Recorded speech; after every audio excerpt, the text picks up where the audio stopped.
아멘. 오늘 이 출애굽기 18장의 말씀을 통해서 오늘을 살아갈 힘과 용기를 얻는 저와 여러분 되기를 간절히 소망합니다. 인생의 광야길을 걷고 있습니까? 혹시 그 광야의 길을 이제 막 빠져나오셨습니까? 아니면 그 광야의 길을 아직도 한창 지나가고 있습니까? 때로는 끝없는 여정처럼 느껴지고 혼자라고 하는 이 외로움과 고독 속에서 그 광야의 길을 걸어가고 있는 여러분들에게 오늘 이 출애굽기 18장의 말씀이 힘이 되기를 간절히 소망합니다. 출애굽기 18장에서도 이 광야의 길을 한창 지나가는 사람 한 사람이 있는데 그 사람의 이름은 모세입니다. 모세는 이 이스라엘 지도자를 홍해를 건너게 하고 10가지 재앙을 이루게 하면서 이스라엘을 출애굽하게 된 지도자였지만 그에게도 사막의 고독과 책임의 무게가 어깨에 막중했다라는 겁니다. 바로 그때 예상하지 못한 만남이 그에게 찾아옵니다.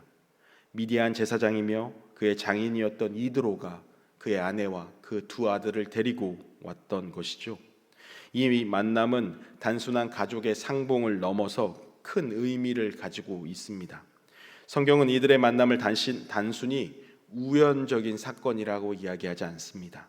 오히려 이 만남은 하나님의 놀라운 섭리와 은혜를 보여주는 가장 중요한 전환점이 되었다라고 보여주고 있는 것이죠.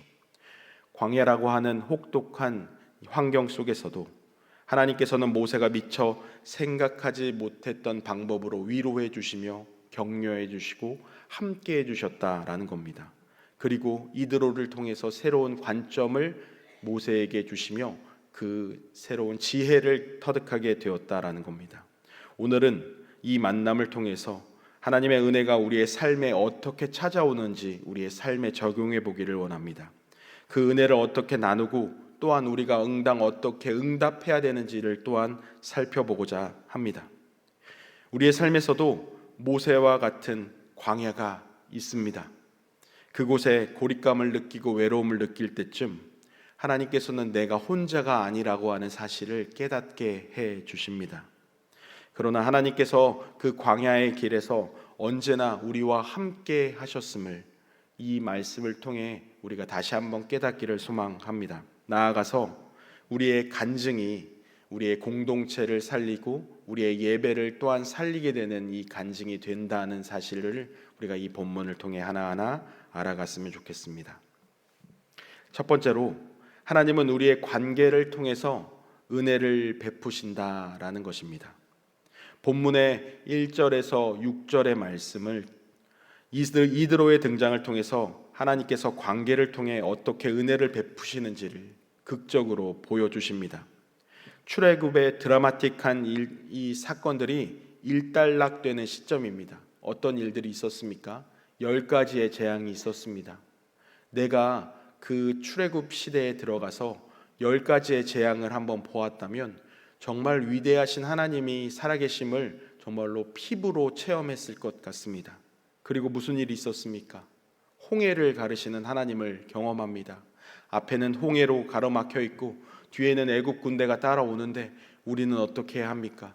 그때 모세가 지팡이를 홍해로 번쩍 들었을 때 어떻게 되었습니까? 홍해가 갈라지는 역사를 체험합니다. 엄청나죠. 그리고 어디로 어떻게 가야 할지를 몰라 한치 앞을 헤매고 있을 때 하나님께서는 이스라엘 백성에게 무엇을 허락하셨습니까? 불기둥과 구름 기둥으로 그 불기둥과 구름 기둥이 멈추면 그곳에 유숙하고 움직이면 우리도 가야 하는 그 내비게이션을 우리에게 보여주셨던 것이죠. 얼마나 신비합니까? 그것만 보더라도 하나님이 살아계심을 알아야 할 텐데 배고프니요. 그 배고픔으로 하나님께 원망하고 불평할 때 하나님은 무엇을 또한 내려주셨습니까? 만나와 메추라기로 그들을 먹이시고 입히셨습니다. 생각해 보건대 이 10가지의 재앙부터 만나와 메추라기까지 사건이 어느 정도의 기간이 되었을까요? 성경을 막 찾아보고 이리저리 주석들도 찾아보니까 한 달에서 2달 사이에 그 일들이 모두 벌어진 것입니다. 지난 10월부터 지난 7월부터 9월까지 그 모든 사건들이 벌어졌다면 우리는 그 환희와 기쁨에 차 있었을 것입니다. 이스라엘 백성들도 마찬가지였죠. 전체가 구원의 기쁨으로 들떠 있을 이 와중에서도 모세는 그들을 또 이끌어야 한다는 막중한 책임감 가운데 지쳐 있었을 것입니다. 그리고 너무나도 두려웠을 것입니다. 이때 이드로의 방문은 모세에게 큰 위로가 되었다라는 겁니다. 우리 1절 말씀인데요. 1절 같이 한번 읽어볼까요? 모세의 장인이며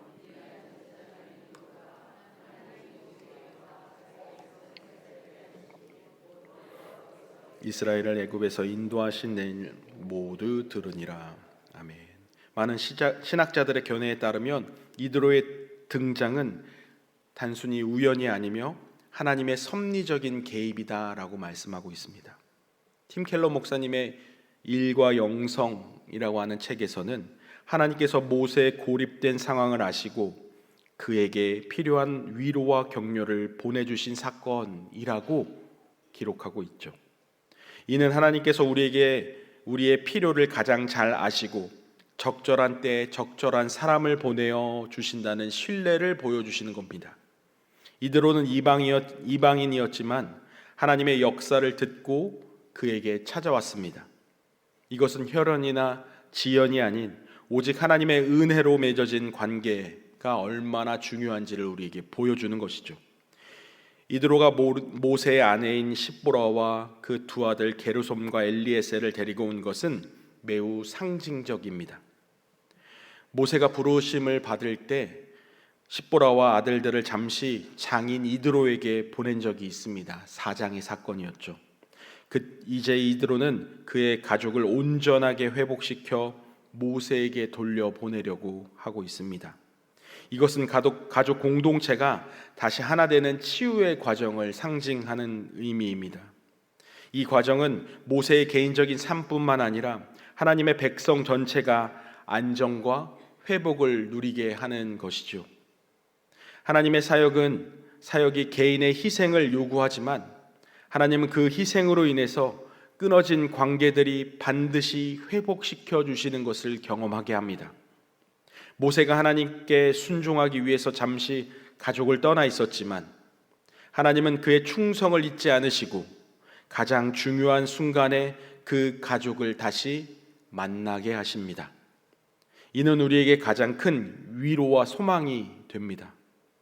때때로 우리는 하나님의 일을 위해서 가족이나 사랑하는 이들과 잠시 떨어져야 할 때가 있지만 하나님은 그 선하신 뜻 안에서 모든 관계가 회복될 것이라고 하는 믿음을 갖게 하는 것입니다. 이어서 5절에서 7절을 보면 이드로가 모세에게 왔을 때 모세는 영접하고 경배합니다.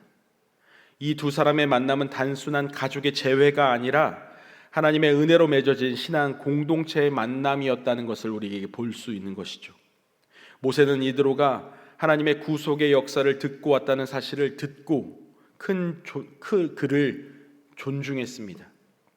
이로써 하나님께서는 이 만남을 통해서 모세에게 필요한 정서적으로 위로와 함께 이후에 주실 지혜의 토대를 마련했다라는 것입니다. 결국 이 관계를 통해서 하나님의 은혜는 단순히 감정적인 위로를 넘어서 우리의 삶과 사역의 실질적인 변화를 가져오는 능력을 보여주셨다라는 겁니다. 두 번째는요, 이러한 관계적인 만남을 통해서 모세가 위로와 지혜를 얻었듯이 진정한 공동체는 간증과 나눔을 통해 그리고 예배의 기쁨으로 더욱 풍성해진다는 것을 우리에게 보여줍니다. 7절에서 12절의 말씀인데요, 모세의 간증과 이드로의 감격적인 반응 그리고 그들이 함께 드린 예배를 우리에게 보여주고 있습니다. 이 부분은 신앙 공동체 안에서 간증이 얼마나 이 공동체를 풍성하게 하는지를 보여주고 있습니다. 우리 8절 말씀인데요, 함께 읽어보겠습니다. 모세가 여호와께서 이스라엘을 위하여 바로와 애굽 사람에게 행하신 모든 일과 길에서 그들을 당한 모든 고난과 여호와께서 그들을 구원하신 일을 다 그 장인에게 말하매. 모세는 그의 장인 이드로를 영접한 후에 출애굽 전 과정을 상세히 간증했습니다. 이 간증은 단순히 사건의 나열이 아닙니다. 그것은 하나님이 살아계심과 그의 능력을 증언하는 일이었습니다. 모세는 자신에게 일어난 모든 어려움과 고난을 숨기지 않고 솔직하게 나눌 수 있었습니다. 이로써 그의 간증은 더욱 진실하고 강력하게 이드로의 마음에 와닿게 되었습니다.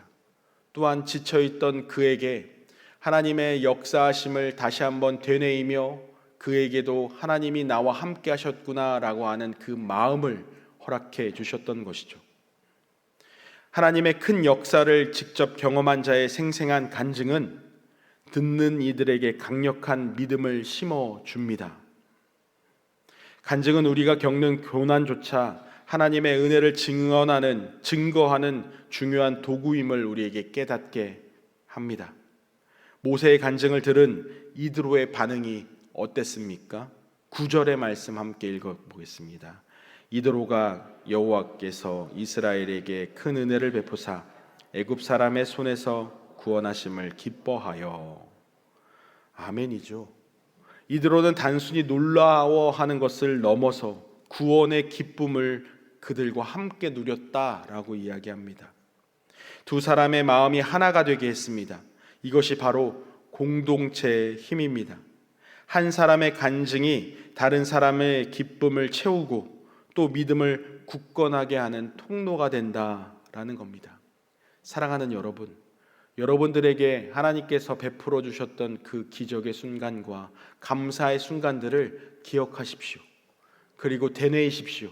그리고 우리 사랑하는 셀 공동체 안에서 간증하시는 여러분들 되시기를 바랍니다. 그 간증으로 인하여 우리 공동체가 더욱더 하나님을 예배하고 하나님과 나와 너와의 사이를 하나가 되게 해줄 그 간증을 기억하시고 적어보시기를 바랍니다. 우리 인간들은 망각의 동물이라서 하나님께서 10개의 감사함을 주셨고 하나의 우리에게 불평거리를 주셨다면 그 하나의 불평거리로 10개의 감사를 다 망각하게 됩니다. 그러므로 우리가 그 받은 감사의 제목들, 받은 복들을 기록하여 우리 믿지 않는 자들에게 하나님의 위대하심을 간증하는 여러분들 되시기를 간절히 소망합니다. 매주 드리는 이 셀 가족 예배 가운데서도 여러분들의 그 감사와 간증의 거리로 정말로 풍성한 셀 예배가 되기를 간절히 소망합니다. 아무리 작은 것이라도, 아무리 사소한 거라도 그 감사함을 기록하며 되뇌어 볼 때 지친 모세에게 그 감사함을 되뇌이며 하나님이 나와 함께 하셨구나 깨달았던 것처럼 광야를 걷는 지금 우리에게도 그 말씀이, 그 간증이 풍성한 생수가 될 줄 믿습니다. 로마서 12장 15절에는 이렇게 기록하고 있습니다. 제가 읽어드립니다. 즐거워하는 자들과 함께 즐거워하고 우는 자들과 함께 울라. 저는 이 말씀을 하물이라고 부르고 싶습니다.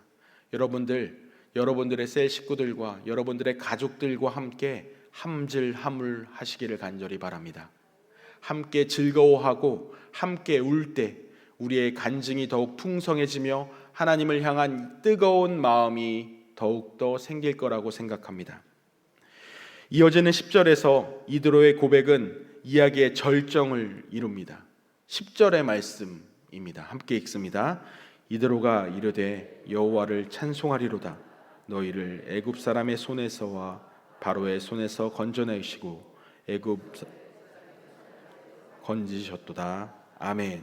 이드로는 자신이 알지 못했던 이스라엘의 하나님을 찬양합니다. 이드로는 이방 제사장이었던 것이죠.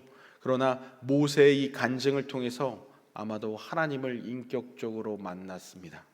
그리고 자신이 몰랐던 그 하나님이 주셨던 그 은혜들, 그 기적들을 보며 들으며 찬양합니다.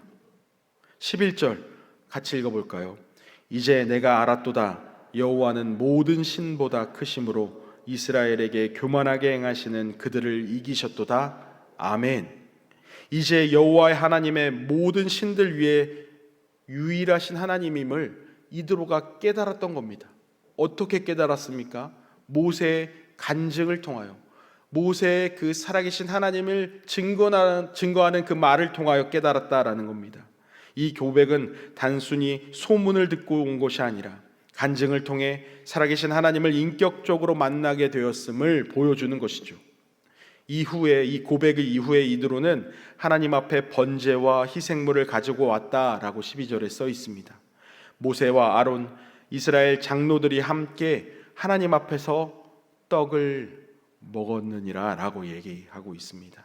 이것은 단순히 식사가 아닙니다. 하나님 앞에 드린 공동체적 예배였습니다. 하나님 향한 개인적인 믿음이 공동체적인 찬양과 식탁 교제로 확장되는 모델을 명확하게 보여주는 것이죠. 간증이 예배를 낳았고 그 예배가 공동체를 하나가 되게 했다라고 보여주는 겁니다. 우리의 삶도 마찬가지입니다. 우리가 겪은 하나님의 은혜를 나누는 그 간증 그 자체로 하나님을 높이는 예배가 될 줄 믿습니다. 그리고 그 간증을 듣는 이들에게 기쁨이 되고 하나님을 모르는 사람들에게 하나님을 알게 하는 그 감격스러운 마음이 된다라는 겁니다. 그 이야기를 듣는 사람들 역시 하나님을 찬양하게 만드는 통로가 된다는 것입니다. 가끔 오후 찬양 예배에 오시는 목사님들의 간증을 들을 때 우리의 마음이 뜨거워지는 것을 느끼지 않으십니까? 우리도 작지만 사소하지만 그 간증의 거리들을, 믿지 않는 사람들에게 하나님을 소개해 줄 나만의 그 간증거리들을 기억하시며 분명히 있습니다. 그 분명히 있었던 그 사소한 것들을 한번 기록해 보시는 여러분들 되시기를 간절히 소망합니다. 결국 간증과 나눔 그리고 예배의 기쁨은 서로 뗄 수 없는 신앙의 핵심 요소임을 우리는 본문을 통해서 볼 수 있는 것이죠. 앞선 간증과 예배의 기쁨이 모세와 이드로의 관계를 더욱 깊이 만들었던 것처럼 진정한 신앙의 공동체는 겸손한 마음으로 지혜를 구하는 것이 다음 단계로 넘어가는 겁니다. 겸손한 마음으로 지혜를 구하는 것이죠. 12절 말씀 우리 같이 읽습니다. 시작. 모세의 장인 이드로가 번제물과 희생제물들을 하나님께 가져오매 아론과 이스라엘 모든 장소가 와서 모세의 장인들과 함께 하나님 앞에서 떡을 먹으니라. 아멘. 이 만남의 진정한 의미는 단순히 감정적인 교류나 예배에 그치지 않습니다. 이드로의 등장은 모세에게 필요한 실질적인 지혜와 조언을 제공하는 서막이 되었다라는 것이죠. 이 출애굽기 18장 전체 핵심 교훈 중에 하나가 바로 이것입니다. 예배 후에 이드로는 모세가 홀로 백성들의 모든 송사를 해결하느냐고 지쳐있는 모습을 보고 현명한 조언을 해줍니다. 오늘 1절에서 12절에 한정되는 이야기지만 12절에 한번 보십시오. 하나님 앞에 떡을 먹으니라 라고 하는 이 구절은 단순히 제외한 것이 아니라 영적으로 하나 된 공동체로서 앞으로 지혜로운 사역을 함께 모색할 수 있게 되었다는 것을 암시하는 겁니다. 이드로는 미디안 제사장 즉 이방인 출신이었습니다. 그러나 그는 하나님의 역사를 듣고 감격하며 찬양하는 진실한 마음을 모세에게 보여주었죠. 이것은 하나님께서 때때로 우리가 예상하지 못한 사람들을 통해서 필요를 채워주신다는 것을 의미합니다. 성경학자들은 이드로의 역할을 외부의 시선으로 바라보는 통찰력이라고 표현하고 있습니다. 존 칼빈 주석에 보면은 이드로의 조언을 상식적이고 지혜로운 행정적 개혁이었다라고 말하고 있습니다. 신앙이라 할지라도 때로는 비신앙인의 지혜로운 조언에 귀를 기울일 필요가 있다라는 것이죠. 하나님의 최고 지도자인 모세에게조차도 이방인 장인 입술을 통하여 지혜를 주셨습니다. 이것은 우리의 삶에 큰 교훈을 줍니다. 때때로 우리는 교만해져서 나보다 신앙적으로 배경이 부족하거나 사회적으로 낮은 위치에 있는 사람들의 말을 무시하거나 경이 듣게 되어 있습니다. 그렇게 하기 너무 쉽지요. 그러나 하나님은 그들의 입술을 통해서도 말씀해 주실 수 있다라는 겁니다. 우리는 우리가 겸손한 마음으로 모든 사람들의 이야기를 경청해야 함을 보여주고 있습니다. 하나님은 교회 밖에 있는 사람들을 통해서도 우리에게 필요한 조언과 지혜를 해주신다라는 것이죠. 우리는 신앙인으로서 더 넓은 마음으로 경청하며 들을 필요가 있다라는 것입니다. 우리 사랑하는 성도 여러분, 이제는 말하기보다는 듣기에 열심을 내는 저와 여러분 되기를 간절히 소망합니다. 그들이 비록 구체적인 성경의 배경 지식이 없을지라도 하나님인 그들의 삶과 경험을 통해서 주시는 통찰력은 우리의 사역이나 방향을 바꿀 만큼 중요할 수 있다라는 것입니다. 이 본문은 모세의 위대한 리더십을 보여주는 동시에 모세조차도 혼자서는 모든 것을 감당할 수 없었음을 보여주는 것이죠. 그는 이드로라고 하는 이 한 사람의 지혜로운 조언을 받아들임으로써 이스라엘 백성을 더욱더 효율적으로 섬길 수 있는 시스템을 구축하게 되었습니다. 이 리더십은 한 개인의 능력에 의존하는 것이 아니라 공동체적 지혜를 구하고 나누는 데 완성되는 겁니다. 우리는 우리 주변의 관계 속에서 하나님의 음성을 듣고자 노력해야 합니다. 우리가 너무나도 익숙하게, 너무나도 잘 아는 사람들의 그 말조차, 그 말 안에서조차도 우리가 하나님의 음성을 들을 수 있는 저와 여러분 되기를 간절히 소망합니다. 겸손한 마음으로 지혜를 구하고 하나님의 은혜가 우리가 예상하지 못한 그 관계를 통해서 은혜가 흐르고 그 은혜를 통하여 하나님께서 주시는 지혜를 깨달아 아는 저와 여러분 되기를 간절히 소망합니다. 사랑하는 성도 여러분, 오늘 우리는 모세와 이드로의 만남을 통해서 하나님의 은혜가 우리의 삶에 어떻게 역사하는지를 살펴보았습니다. 우리는 모세가 광야에서 겪었던 고독과 책임의 무게를 보았지만 하나님께서는 그를 홀로 두지 않으시고 이드로를 통해서 관계적으로 위로해 주심을 우리는 보았습니다. 이 만남은 옛 가족의 재회가 아니라 하나님의 섭리이고 하나님의 계획이었음을 우리는 보았습니다. 우리 인생의 광야에 가는 이 길에 하나님께서 우리를 홀로 두지 않으십니다. 우리 이 관계를 통하여 하나님께서 은혜를 주시고 이 관계가 우리의 간증을 통하여 하나님께 더욱더 예배가 되는 삶이 되기를 간절히 소망합니다. 겸손한 마음으로 우리는 모든 사람들의 말에 귀를 기울이고 그 말에 하나님의 말씀으로 받아들일 것이 있는지를 살펴보는 우리 영적 감수성이 있는 우리가 되기를 간절히 소망합니다. 사랑하는 성도 여러분, 오늘 하루를 살아갈 때 하나님께서 주시는 이 힘과 용기를 얻는 여러분 되기를 간절히 소망합니다. 이 시간 기도하며 나아갔으면 좋겠습니다. 관계 속에서 하나님의 은혜를 발견하는 눈을 제게 허락하여 주십시오 라고 기도하시면 좋겠고, 간증으로 하나 되어 공동체의 기쁨을 회복하게 하소서 라고 이 시간 이 두 가지의 제목 가지고 주여 한번 부르며 기도하며 나아가도록 합니다. 주여, 하나님 아버지, 우리 이 지치고 험난한 세상 속에서도 광야의 길을 가며 하나님 우리에게 공동체를 허락하여 주심이 너무나도 감사합니다. 하나님 아버지, 이 관계 속에서 은혜를 발견하는 눈을 허락하여 주시옵소서. 홀로 지쳐있던 모세에게 이드로를 보내주신 하나님처럼 저희의 삶에 허락하신 모든 만남과 관계를 통해서 하나님의 위로와 지혜를 깨닫게 하여 주시옵소서. 하나님, 모세의 간증을 듣고 이드로가 함께 예배했듯이 우리가 받은 은혜를 솔직하게 나눔으로 서로의 믿음을 세우고 공동체 전체가 하나님을 찬양하는 기쁨을 누릴 수 있게 주님 인도하여 주시옵소서. 하나님 아버지, 우리를 통하여 역사하실 하나님을 기대합니다.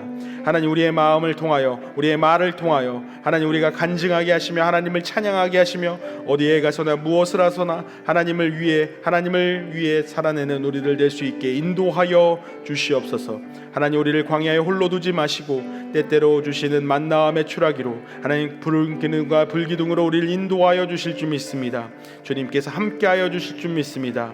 오늘 하루도 승리하게 하여 하여 주옵소서. 삶이 예배되게 하여 주옵소서. 주님 하나님 아버지를 바라보며 나아가는 우리들 되게 하여 주시옵소서. 거룩하신 아버지 하나님, 인생의 광야길에 우리를 홀로 두시지 않으시는 하나님, 광기를 통해 은혜를 주시고 간증을 통해 기쁨을 나누게 하시며 겸손한 마음으로 지혜를 얻게 하신 하나님을 찬양합니다. 우리가 받은 이 모든 은혜를 기억하며 우리의 삶을 통해 하나님의 살아계심을 증언하고 진정한 예배와 감사의 삶을 살아갈 수 있는 오늘 하루 되게 인도하여 주시옵소서. 모든 것을 합력하여 선을 이루시는 하나님께 감사하고 예수님의 이름으로 기도하옵나이다. 아멘. 주여, 주여, 주여.